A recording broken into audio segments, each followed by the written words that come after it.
అతలాకుతలం చేసిన corona virus నుంచి ప్రజలు కొన్నేళ్ల క్రితమే తేరుకున్న సమయంలో మరో మహమ్మారి భయాందోళనలు సృష్టిస్తోంది. అర్జెంటీనా నుంచి బయలుదేరిన ఓ క్రూయిజ్ నౌకలో అరుదైన హంటా వైరస్ కలకలం రేపుతోంది.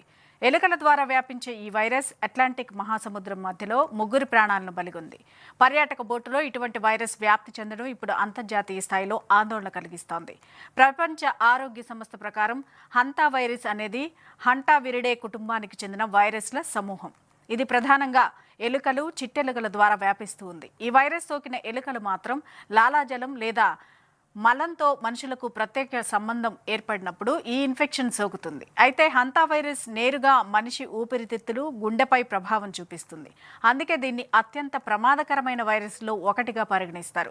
ప్రస్తుతం వార్తను ఇచ్చిన డచ్ క్రూయిజ్ షిప్లో మొత్తం 23 దేశాలకు చెందిన 149 మంది ప్రయాణికులు ఉన్నారు. ఈ షిప్ బ్రెజిల్, అంగోలా, స్పెయిన్ వంటి దేశాల తీరాల మీదుగా ప్రయాణించింది. అయితే ఈ ప్రయాణ సమయంలో 3 వ్యక్తులు హంతా వైరస్ లక్షణాలతో మరణించడం తీవ్ర ఆందోళనకు దారితీసింది. ఇక ఈ వైరస్ పట్ల భారతీయులు ప్రస్తుతానికి భయపడాల్సిన పని లేదని నిపుణులు చెబుతూ ఉన్నారు. దీనికి 2 ప్రధాన కారణాలున్నాయని, భారతదేశానికి ఎటువంటి సంబంధం లేదని అన్నారు. ఆ 23 దేశాలు కూడా మనకు చాలా దూరంగా ఉన్నాయని అన్నారు.